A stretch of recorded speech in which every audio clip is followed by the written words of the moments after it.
Ok, je vais parler d'un sujet qui fâche et s'il te plaît, reste bien parce que disclaimer, non, je n'ai pas envie de te faire culpabiliser ou te pointer du doigt parce que tu bois régulièrement. J'ai juste envie de t'aider à faire des choix conscients. J'ai un parcours un peu particulier avec l'alcool dans la mesure où pendant des années, j'en ai pas bu, combien même mon père sud-africain m'a encouragé à boire, goûter des choses alors que j'avais à peine 13 ans. Et j'ai toujours refusé, j'ai toujours été un peu la fille modèle aussi. Ma maman était complètement contre et je voulais plaire à ma maman, alors je n'ai pas bu. Et ça s'est passé jusqu'à que j'ai 21 ans. Puis, suite de quoi, j'ai pris quelques cuites, mais vraiment pas grand-chose. Mais vraiment à 28 ans, alors là, je pense que pendant 2 ans, je devais être complètement alcoolique. C'est OK parce que ça a été une période où j'en ai eu besoin, où j'ai eu besoin de lâcher des choses, où j'ai eu aussi besoin de faire la rebelle. Alors voilà, j'ai fait la rebelle. Puis, petit à petit, avec le temps, j'ai compris que l'alcool me desservait en termes de santé, aussi pour des objectifs fitness, évidemment, parce qu'à la base, c'était ça mes premières ambitions, mais aussi à quel point, en fait, j'étais emprisonnée par cet alcool et ce besoin de me laisser aller. Et je pense que tu peux te reconnaître là-dedans très certainement si tu bois. Au-delà du goût de l'alcool, il y a aussi ce côté très relaxant qui donne cette tendance à en être accro. Moi, je suis quelqu'un qui est très vite accro, je le sais. En plus de ça, j'ai un grand-père qui est décédé à 37 ans d'un cancer, d'alcoolémie et de tabagisme.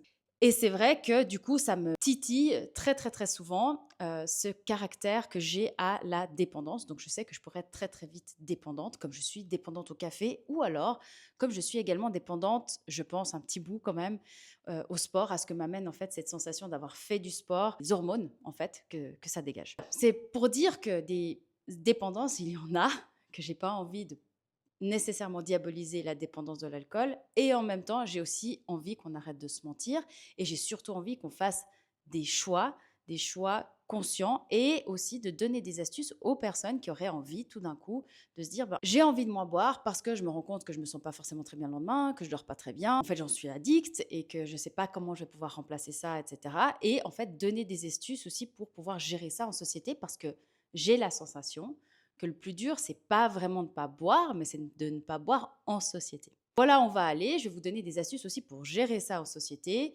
et de pouvoir faire des choix un peu plus conscients. Comme je disais, moi j'ai vraiment un contexte très très fort d'alcoolémie parce qu'en fait j'ai l'impression que tous les Sud-Africains sont alcooliques parce que par définition on boit absolument tout le temps et c'est normal de boire une bière, c'est normal de boire du vin, c'est normal de le faire très très jeune aussi, c'est normal d'inviter tous ses potes et faire des grosses beuveries, même à la maison quand il y a ses parents, de boire avec ses parents. Enfin, voilà, il y a vraiment un gros contexte de boire ensemble. Je vous ai aussi expliqué comment ça se passait avec du côté de ma mère, en fait, avec ce grand-père qui est décédé très vite et avec ce caractère très fort qu'on a à être dépendante. On a ce gène, à mon sens, de dépendance.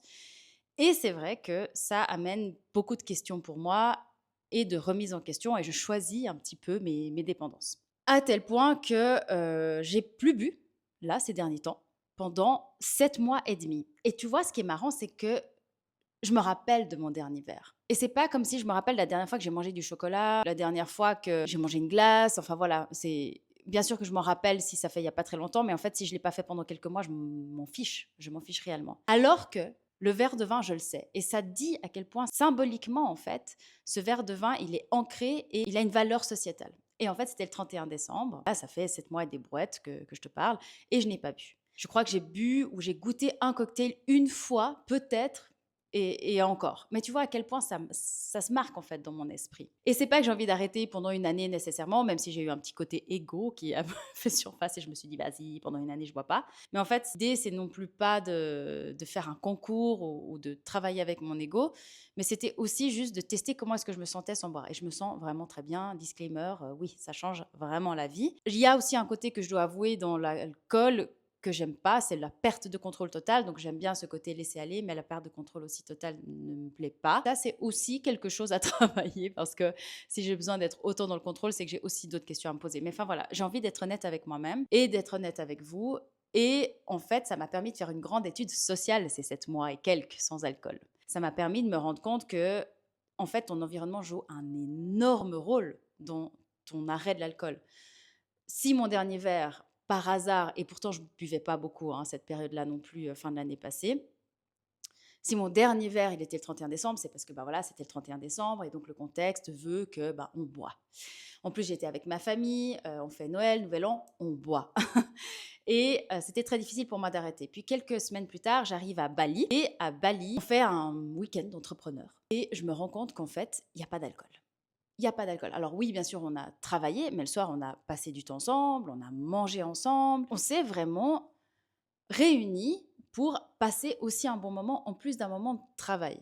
Personne n'a bu. Ça m'a choquée. C'était simple pour moi de ne pas boire. C'était hyper simple. Et j'avais déjà envie de moins boire parce que je me rendais compte que chaque petite occasion était bonne pour boire. Un petit vin chaud au marché de Noël de Montreux, tu connais. De voir ses parents pour une petite fête en fin d'année, et Noël, et puis l'anniversaire, et puis le week-end, et puis en fait on se rend copines. Enfin voilà. Puis là, je me suis dit, bon, j'arrive dans un environnement tout nouveau, je vais voir ce qu'il en est. Et en fait, ce qu'il en est, c'est que je n'ai pas bu. Oui, j'ai eu peut-être 3, 4 occasions de boire parce qu'on est sorti dans un restaurant.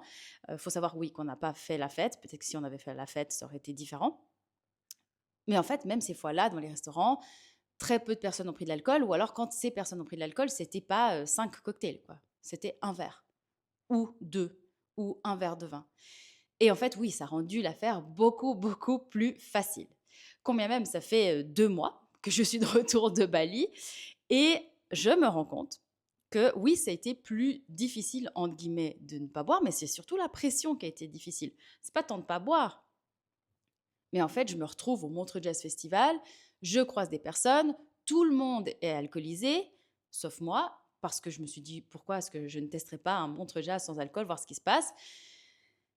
Déjà parce que je travaille beaucoup et donc ça me permet d'avoir les idées plus claires. De deux, parce que je conduis et j'aime bien pouvoir partir quand je veux de ce genre d'événement, donc ça m'arrange. Et de trois, parce que vraiment j'ai envie de tester le truc. Et en fait, les rares fois où on m'a fait remarquer, pas les rares, les plusieurs fois où on m'a fait remarquer que je ne buvais pas, ça n'a pas été pris comme quelque chose de positif. Ça a été vraiment considéré comme quelque chose de péjoratif, comme quelque chose de je ne sais pas me lâcher, je ne sais pas faire la fête, je suis une fit girl, c'est pour ça que j'ai pas envie, je ne suis pas drôle, je n'ai pas envie de me lâcher. Ah, t'es encore cette meuf-là. Enfin voilà, vraiment, j'ai eu le droit à toutes les critiques. Et en plus de ça, je me rendais compte que bah, plus les gens étaient alcoolisés, moins ils me passionnaient. Je me suis dit, mais en fait, on n'est vraiment pas très intelligent pour peser mes mots quand on boit. Donc, c'est pas nouveau, on est d'accord. Hein, mais en fait, quand tu as vraiment le décalage, c'est assez flagrant. Et puis, c'est pas que je peux pas m'amuser ou danser ou passer un bon moment. Mais au bout d'un moment, les gens sont vraiment lourds. Moi y compris. Hein, j'ai déjà été très, très bourrée. On va pas se mentir. Je suis pas en train de dire que moi, je suis pas lourde et les autres, oui. Je suis très lourde quand j'ai bu, si jamais. Donc voilà, en fait, c'est juste pour dire, bah, j'ai compris la pression que ça pouvait être et c'est assez facile de dire finalement, mais oui, juste un verre. Oui, c'est très facile de faire ça. Mais c'est aussi intéressant d'essayer de pas le faire. Et en fait, c'est aussi une question d'identité, je me suis rendu compte. Moi, j'aime bien être la meuf cool, tu vois. J'aimerais bien qu'on me perçoive comme la nana qui est cool, qui passe un bon moment, qui peut boire des verres, qui est, tu vois, en termes d'identité, vraiment, c'est hyper fort. Comme pendant longtemps, j'ai mangé extrêmement beaucoup et très vite et des grosses quantités parce que j'aimais pouvoir prouver en fait que j'étais une femme qui mange beaucoup comme un homme parce que c'était si cool dans ma tête d'être un homme à l'époque et pas d'être une petite princesse qui mange pas trop et qui pas contrôle, mais qui peut s'arrêter quand elle a envie de s'arrêter et finit pas forcément son assiette, etc. Non, je suis cette nana bonne vivante qui est comme les mecs et qui peut manger. Mais c'est ridicule maintenant que j'y pense. Mais ça a été tellement fort dans mon identité que j'ai dû déconstruire ça et me trouver quand même cool d'être quelqu'un qui mange à sa faim et peut-être c'est pas en même temps que tout le monde et peut-être que des fois c'est un peu plus tard et des fois c'est moins et des fois c'est pas tout ce que les autres ont envie.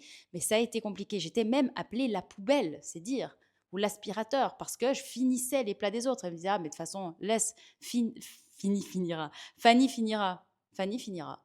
Ben, en fait, Fanny ne finit plus, si jamais. Donc voilà, mais ça a été vraiment une question d'identité et je pense qu'il y a vraiment quelque chose de l'ordre de l'identité. Au même titre que je suis sud-africaine, donc je suis une bonne vivante, donc je bois. Et je pense que pour vous tous et toutes, il y a très certainement quelque chose de cet ordre-là aussi, de pouvoir se laisser aller, fêter, etc. Donc en termes d'identité. Et il ne faut pas oublier que quand ça vient dans l'identité, ça vient aussi à appartenir. Si j'appartiens à tous ces gens cool qui boivent, bah, forcément, je me sens appartenir et être dans un groupe et surtout pas exclu. Et moi, je me base sur un livre phénoménal de Steve Peters, qui est un psychiatre irlandais, qui a écrit un super bouquin qui s'appelle The Chimp Paradox, et je ne pense pas qu'il soit traduit en français malheureusement. Si vous avez l'occasion de l'écouter et que vous écoutez l'anglais, par pitié écoutez-le, parce qu'il explique très très bien la manière dont on fonctionne et la manière dont on traite les informations et on agit en fonction de quel cerveau, en guillemets, est en train d'opérer. Et ce que j'ai retenu de ce livre, et Steve Peters pourra me flageller si je dis les choses pas tout à fait correctement, mais pour grossièrement expliquer ça, ça vient de l'ordre de la survie, en fait, de appartenir à un groupe. On a tous un instinct de survie, mais il est différent pour chacun en fonction de quel était notre besoin de survie. Mais celui de l'appartenance, il est très fort. Pourquoi? Parce que, imagine, tu fais partie d'une troupe de chimpanzés, parce que tu es chimpanzé, comme si c'était ton cerveau de chimpanzé, et tout d'un coup, tu ne fais plus partie du groupe. Si tu fais plus partie du groupe de chimpanzés, tu es un chimpanzé seul, et donc tu es à risque. Et ça, c'est la même chose pour beaucoup de choses, aussi en termes de nutrition. C'est la raison pour laquelle on est attiré aussi par des aliments très riches en sucre et en gras. Mais c'est aussi valable pour certains réflexes qu'on a aussi sur la route. Par exemple, quand quelqu'un te coupe la route, tu as l'impression qu'on prend ton territoire. Mais ça vient vraiment chercher des choses de l'ordre de la survie. Et bien, la même chose pour l'identité. La même chose pour l'identité. Forcément que c'est difficile de se détacher de cette image si dans mon identité, je suis considérée comme cool et appartenir si je bois. Donc oui, ça demande beaucoup de courage, ça demande beaucoup de remise en question, ça demande de prendre conscience en fait de cette chose-là et de se rendre compte que oui, même si je bois pas, alors oui, je n'ai plus cette identité, oui, je risque de me faire pulvériser de mon groupe, mais en réalité pas vraiment parce qu'on n'est plus des chimpanzés. Mais ça demande de faire ce travail-là et ça demande de se demander quelle est mon identité, à quoi est-ce que je m'apparente et est-ce que ça m'appartient encore. Parce qu'aujourd'hui, oui, j'estime pouvoir être bonne vivante sans avoir besoin de manger 3 plats. J'estime être bonne vivante même si je ne bois pas et par d'autres traits. Je les ai définis autrement. Je suis par définition quelqu'un qui rigole très fort. Et pour moi, ça fait partie d'être bonne vivante. Je suis quelqu'un qui aime bien rire, qui est bon public. Pour moi, ça fait partie d'être bonne vivante. Je suis quelqu'un qui aime bien l'aventure. Alors, je suis quelqu'un de bonne vivante. Je suis quelqu'un qui aime goûter, qui aime beaucoup de goûts différents. Donc, je suis quelqu'un de bonne vivante. Mais je ne suis pas obligée de me torcher la gueule ou de manger 6 plats pour être quelqu'un de bon vivant. Et c'est moi qui définis qu'est-ce que ça veut dire d'être bonne vivante. Donc voilà, c'est aussi pour venir dédiaboliser le fait que potentiellement tu bois et tu sais pas pourquoi tu bois et tu sais pas comment t'en défaire. Potentiellement, ça vient aussi chercher quelque chose de l'ordre de l'identité. Et donc, c'est OK et c'est normal d'être sympa avec soi, de prendre le temps de faire de l'ordre dans tout ça. Il y a aussi une autre chose que je voulais dire, c'est que voilà, mon père m'a appris à boire, hein, effectivement, comme je le disais tout à l'heure. Et je me rends compte aussi au travers de la dernière visite que j'ai eue de mon père, c'est qu'il est un peu comme tout le monde, il se ment énormément avec l'alcool. Donc, mon père vient me rendre visite en Suisse, très sympa. Il passe le week-end chez moi et on va manger au resto, très cute. Mon papa, il m'offre le resto. On va manger quelque part où c'est bon. Et forcément, il prend du vin et forcément, moi, j'en prends pas parce que c'est rare que j'en prenne. Et il n'insiste pas parce que maintenant, plus personne n'insiste. Vous inquiétez pas, après des années, plus personne n'insiste. On me demande, c'est un soir où tu bois ou tu ne bois pas, mais c'est tout. On me fait plus de réflexion. Ça a pris des années, mais on fait plus de réflexion. Et là, lui, il prend son verre de vin et il a l'air de passer un très bon moment. Moi aussi, c'est super. Jusqu'à que, en buvant son verre de vin, il me regarde et me dit, tu sais quoi, Fanny, voilà, moi j'ai arrêté le sucre. Et moi, forcément, je m'éclate de rire. Je suis morte de rire parce que forcément, au moment où il me dit ça, il est en train de siroter son verre de vin qui est par définition du sucre. Et donc, il est tout surpris, il ne comprend pas trop ce qui se passe, mais je lui dis, mais papa, juste, tu te mens un peu à toi-même, là, tu es en train de boire du sucre. Donc non, tu n'as pas arrêté le sucre. Et voilà, il se confond en explications, excuses, mais bon, il n'y a que ça, il n'y a que l'alcool, mais le reste, c'est tout bon. Et en fait, pour moi, déjà, devoir arrêter le sucre tout court, il y a déjà un problème. Et puis ça, c'est aussi d'où je détiens certains des troubles du comportement alimentaire. Si jamais faites aussi le taf avec vos parents pour voir d'où ça vient. Parce qu'eux aussi ont eu des troubles liés à ça pour différentes raisons. Donc, c'est un travail très intéressant à faire. Et Bah là, je me rends compte qu'il se ment à lui-même sur cette histoire de vin. C'est pas la première fois qu'il me rend visite et la fois dernière d'ailleurs, il m'avait dit qu'il avait arrêté l'alcool et je l'ai vu quand même boire 2 verres d'alcool sur le mois où il était supposé arrêter de boire l'alcool. Et en fait, je me suis rendu compte à quel point c'est facile de se mentir parce que au bout d'un moment, je lui ai dit: «Mais je crois qu'en fait, tu es alcoolique» et là, ça l'a mis, pas très à l'aise. Alors j'y suis allée beaucoup trop fort, on est d'accord. Mais en réalité, je pense que 50 de la population est alcoolique, donc c'est pas vraiment, pour le pointer du doigt lui particulièrement, c'est juste pour dénoncer un état de fait, hein, un phénomène de société. Tout le monde est un peu alcoolo et lui y compris, quoi. Donc j'ai essayé de remettre l'église au milieu du village pour pas qu'il se sente trop agressé. Mais en réalité, voilà, il me disait: «Oui, mais moi j'adore le goût du vin» et je dis: «Oui, bah, papa, moi j'adore le goût du café, bah, je suis quand même accro au café». Enfin, je veux dire jusque-là, c'est quand même exactement la même chose et ce qui est difficile, c'est qu'avec l'alcool, ça ramène à tellement de comportements, très sociétaux, très, très festifs aussi, d'occasions, de belles occasions et aussi à quelque chose de très agréable de laisser aller et donc c'est très, très dur de remettre ça en question et je me rends compte que c'est OK que ça soit difficile à remettre en question, mais qu'en fait, ça n'aide personne que de minimiser, que de cacher la merde au chat, que de dire que ça, c'est pas de l'alcoolémie. Et on pourrait juste simplement admettre, comme moi, que j'ai une addiction au café, que ben, potentiellement on a une addiction à l'alcool et ça permettrait d'ouvrir beaucoup plus le dialogue et de dédramatiser les moments où on a envie d'arrêter de boire, où on a envie de se poser les questions vis-à-vis de sa consommation d'alcool. Voilà, c'est tout. Et pourquoi est-ce qu'on le fait? Et pourquoi, en fait, est-ce qu'on a envie d'un échappatoire? Parce qu'au-delà du fait que oui, c'est mal de boire trop d'alcool, en fait, il y a vraiment un côté, mais pourquoi est-ce que j'ai besoin de m'échapper? Et est-ce qu'il n'y a pas d'autres moyens qui me permettraient de m'échapper? En médecine traditionnelle chinoise, on parle aussi de méditation, on parle de spiritualité, on parle de tout un tas d'autres choses, de reconnexion et aussi de différents types de repos. Peut-être qu'on ne se repose pas assez. On parle aussi d'activité physique, de nutrition. Bref, il y a tout un tas de pistes à évaluer pour voir pourquoi est-ce qu'on a aussi besoin de se ressourcer différemment.